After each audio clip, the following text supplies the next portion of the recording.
And we were flying back to Johannesburg that night. We went straight after the match, and there were massive thunderstorms still going on, and it's a winter even, you know, but it's still thundering all over the country.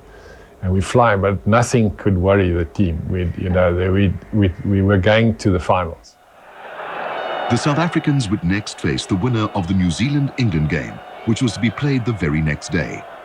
For obvious reasons, the Springboks took a very keen interest, with all of them watching the game on television. And, we watched the first half, and at halftime it was, I think having watched it, we were quite probably concerned would be a massive understatement. We were probably absolutely petrified. Lomu, also for trouble, he's gone straight over 3 people. And Kitch was sitting watching the game. And I think the players would be watching him out the corner of his eye every time Joe Maloma ran over an English guy, or mostly Mike Cat, but a lot of other English guys as well. 3 on to 2, Lomu through the middle, and Rob Andrew left-footed. The big man under the post. Every time it happened, everybody sort of look at Kitch, and he would just stony-faced look and shake his head, and you'd wonder what he was thinking. Came the end of the game, and Kitch had recorded the game, and he pushed stop, and then he rewound it and he watched it again. And after watching it for the 3rd time, he stood up and he went, "Oh, we can beat them," and just walked out the room. He showed no panic whatsoever, which was amazing. And, you know, the players picked that up. For Kitch to stand up after watching this awesome All Black team destroy a fantastic England team, walk out the room and on his way go, confidently and nonchalantly, "We can beat them." All of a sudden, in my mind, I thought, well, if Kitch believes that, then we can. The All Blacks had gone through a period of rebuilding since 1991. But inspired by their powerhouse winger, Jonah Lomu, they hit the ground running, racking up 315 points and scoring 41 tries on their way to a second final. While this World Cup saw the emergence of Jonah Lomu as a rugby superstar, the New Zealand-England game made him a nearly mythical figure as he shredded the England defence for 4 tries. With a ball in hand and the line, no matter how distant at his mercy, Lomu was simply unstoppable. The whole country rallied around to help solve the Lomu problem. Hoe lank is ons al 'n eeu of langer met rugby aan die gang? Ek dink nog nie daar was een onstuitbare individu nie. Ek dink Lomu kan ook gestuit word. Die Vrystaatse Bram Els is soos Lomu, grot, vinnig en sterk. Jogge Jansen sê sulke manne dink jy met mening in die kort terug. Volgens Jansen moet James Small so aanvallend ingestel wees dat nie Lomu nie, maar Small self as die gevaarman beskou word. Ek dink dit was Mike Gibson in my speeltyd. Hy het op die veld gekom en 'n gesegde gehad, "The poor bastard, he must mark me today." En ek dink dit is wat James Small sal sê. As Jogge Jansen se planne nie werk nie, dan is daar net een uitweg: gemeene streke, oftewel dirty tricks.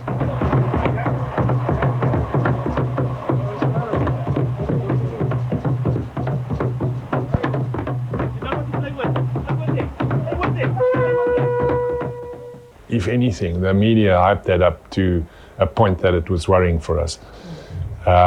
And because he obviously was the man, but there was no particular strategy for James and sitting James down and say, "James, this is what you've got to do." In fact, you know, Kitch, if anything, underplayed it. You know, it didn't take a rocket scientist to know that we've got to tackle this guy, you know. Disaster so far. Lomu would not score a single try against the Springboks in his entire career. He had two game plans. He started the week wanting us to play a very mobile, loose game. It was just tap and go, pass, run. It was just chaos. And he called it the brains game. He sometimes had strange ideas that at the moment you didn't really know what he was really meaning. It was Super 12 rugby at its most basketballish ever. So the team, I think he sensed the uneasiness.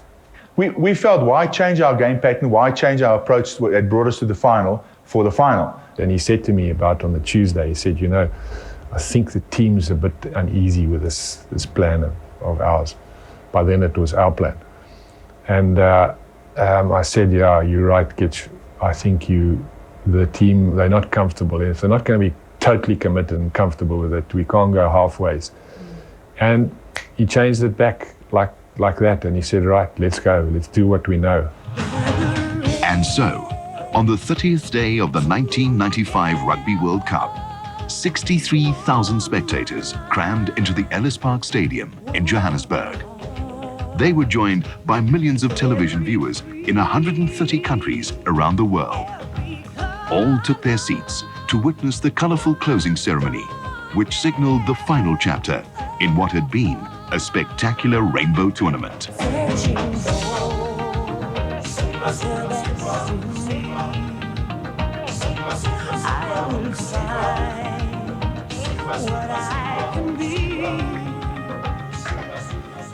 The world's eyes were on us. Each director had a team of people. We had key cameramen, key soundmen, key personnel who are our production managers.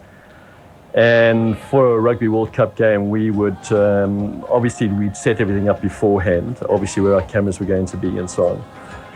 And that was, I mean, I think I was so on edge. I can't remember another outside broadcast where I was so on edge.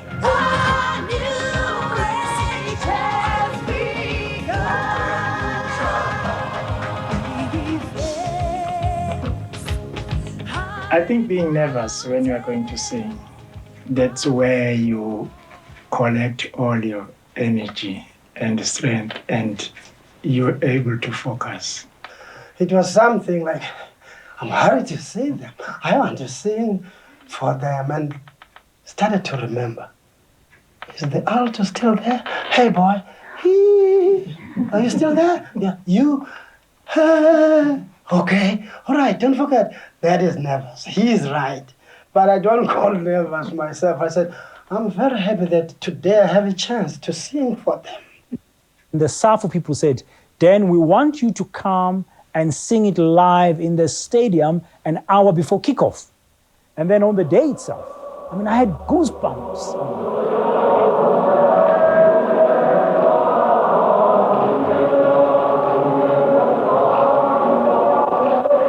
And I felt good that I contributed in a very small way to them.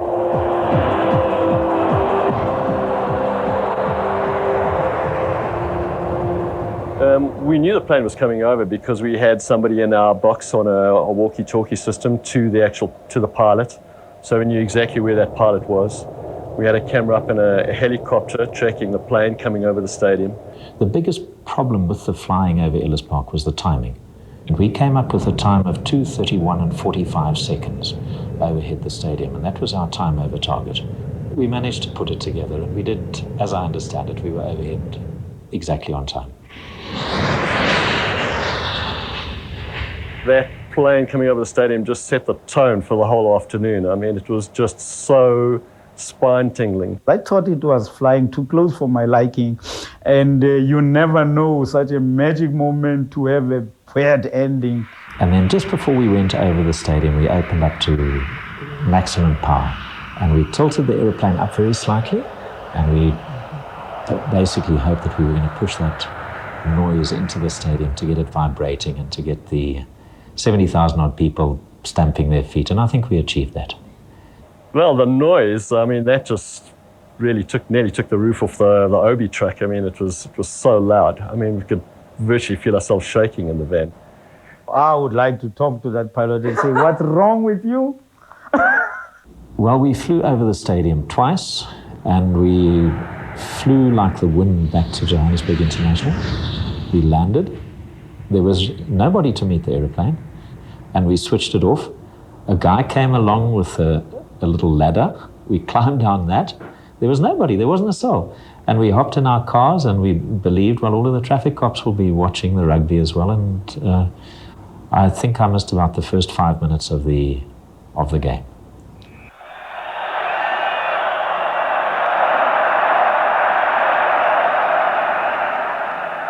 And then Mr. Nelson Mandela took to the field. Mr. Nelson Mandela told us that I negotiated with regard to the emblem, but I'm not going to negotiate about the number 6 jersey and the cap. And for the record, he went into the field, as everybody knows, and I think the whole thing was much better than we all thought, and we, with hindsight, thought it was actually not just a bold move, but it was a good idea. We brought Mr. Mandela, the former president, to the field. We were hoping for the Mandela magic, but our hearts were telling us that we were going to win. But our heads were saying, the New Zealanders were so intimidating. They looked like a mean machine.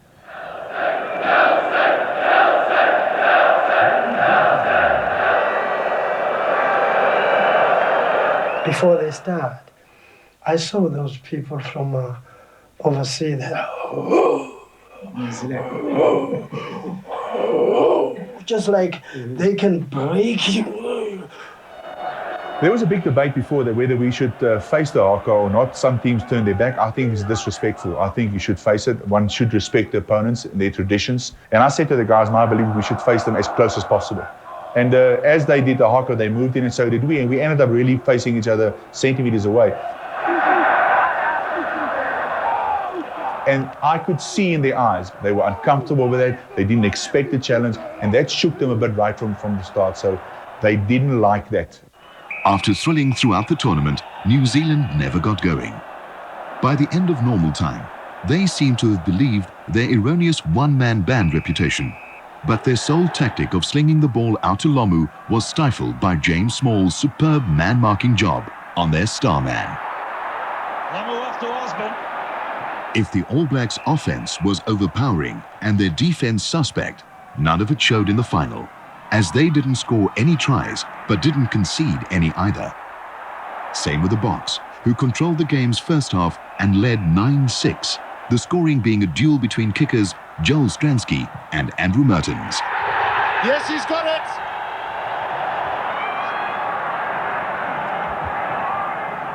Neither side could find a way through for the duration of the game, in front of 63,000 spectators. The All Blacks went into the second half just 9-6 down and levelled, courtesy of an Andrew Mertens penalty. Mertens nearly became New Zealand's saviour in the dying moments of regulation time, but his drop goal attempt veered wide. Part of my job was to look after Andrew Mertens, and especially Jonah Loma as well, on cross defence. The New Zealanders were on attack, and I can remember, if you look from behind the poles, I was on the right-hand side of the loose rack, and it looked like the scrum was going to play the ball to the grandstand side of it, and I went around, and as I went around, I picked up that Andrew Mertens fell back, and I knew he was going to go for a job, so I just went. I didn't even care that ball was out or not. I just went for try to charge the drop goal, and luckily he pulled it to the right. The final went by in a rush of emotions. Ruben Creer scored a legitimate try, but had it disallowed. Thrust Tron, and they're over this one. They can get it down. No, the referee can't see it. Mr. Nelson Mandela was quoted as saying that he almost had a stroke during that game. The tackling on both sides was ferocious and kept the game tight. Great cover defence by South Africa gave New Zealand very little room to operate. Yapi Mulder brought down the thundering Lomu with a cover tackle that is still talked about with awe. Good tackle, holding on. So did Joost van der Westhuizen. I promise you, I think we tackled each other to get to Jonah Loma, because we knew they were going to play to him. So that specific move, I just remember that I just decided I'm going to go for cross the fence. And as I went around the scrum, the ruck, Mertens got the ball, he looked outside, and I just saw Jonah Loma coming. And I was the only one there. And a lot of people ask me this daily. And for me, it was split second, something just said to me, "Yes, you better bring him down. Otherwise, you're going to hear this for the rest of your life. If he runs over you, and you're going to make your name asked in front of 62 billion people." So whatever you do, bring him down. After 80 minutes, and with the scores at 9-all, the final became the first World Cup tie to go into extra time. Going onto the field after the full time and seeing the players was quite worrying, because I felt that they were they looked exhausted in their eyes. We were even more tense than ever during the World Cup. And you know, Oosterande, we had to go to Francois Pienaar and said to Francois Pienaar, listen, you're going to have to talk to us so that we can be more relaxed, motivate us. What Francois must have said must have worked. Durban-born Andrew Mertens struck first with a long penalty, only for Joel Stransky to level the scores. Stransky's confidence with his drop goal kicking stemmed from a seed planted earlier by Coach Christie. He's got it! Kitch said to me, came over and we were just chatting, and he said, how come you don't kick more drop goals? I said, I didn't say to him, probably because I'm rubbish. I just said, well, I don't know, I never really thought about it. He said to me, and I'll never forget, he said, it is the easiest form of points in rugby, and you need to kick more. It wasn't a fluke. He was spending a lot of time on the park, and he will tell you the story. And I still, to this day, remember the whole team sitting on the side of the field going, yo, come on, Soti, hurry up, we want to go. With 7 minutes left and no sign of either side scoring a try, Stransky sent a nation delirious with a 30-meter winning drop goal. Francois called a blindside move. And what happened is the scrum was down and set, and Joost was putting the ball in. And while he was putting the ball in, I could see Andrew Mertens was standing really wide on this side. So my thinking was, if Mertens is wide and Bishop is coming from that angle, I can catch it, step into it and kick it that way, and it's just going to go straight in the gap between the two of them. So I called Joost, I said to him, cancel the move, give me the ball. Fortunately, he looked at me and he said, okay, and he put the ball in. And then by then, I think Bishop, he stayed on Joost. So when Joost made the pass, all I had was Mertens coming from one side and a gaping hole that it was like an open goal, really. But he dropped it, kicked it, and I'd like to believe that if I could have kicked every kick in my career as well as that, I'd never have missed a kick, because honestly, I could go and kick another 100 and never kick it as well as that. When we got into extra time and Joel Stransky put that drop goal over, we actually weren't in our chairs anymore. I have never been kissed by men before in my life. That day they were hugging me and kissing me. I was kissing back. I would put the table and the spilling. It's pretty difficult to actually direct and cut cameras when you're standing up. Nobody cared what was happening. The moment had come. You know, in South Africa, sometimes you are whites and blacks, but that day we forgot about that.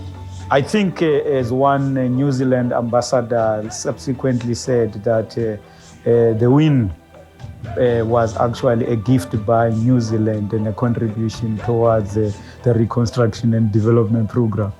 Captures it. Triumph for the Rainbow Nation! And so, in only 30 days, a small group of men turned almost 30 years in the sporting wilderness into glory.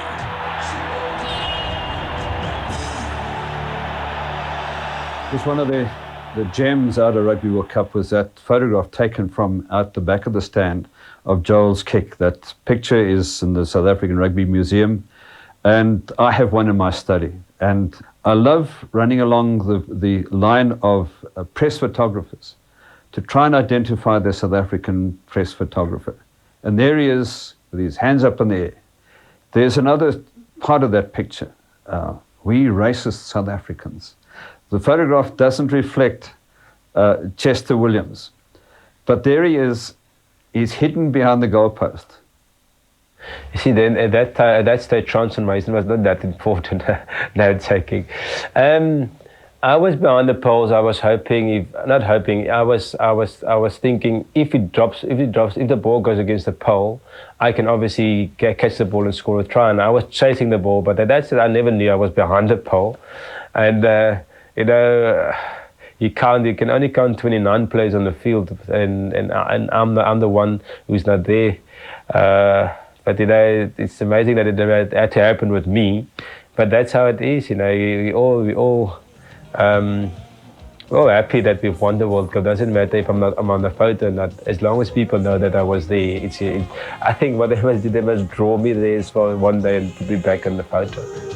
All these feelings were all mixed up, and it was incredible emotion. It was really, the only time I felt that kind of emotion was when my children were born. I mean, that kind of intense, it humbles you so much that you don't really, it's hard to explain. You sort of look back and you realize it wasn't just winning the World Cup, it was helping in some little way to unite a nation.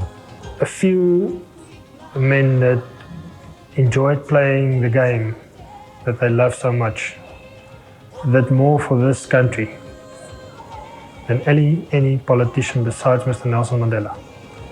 There's a lot of good fortune that goes along the way. I mean, we could have lost, let's say that Benazir did score that try. We'd probably not be sitting here now. Well, we wouldn't have been. Nobody would care what happened 10 years later. And that's a fine line between success and failure in sport. In fact, it's frightening.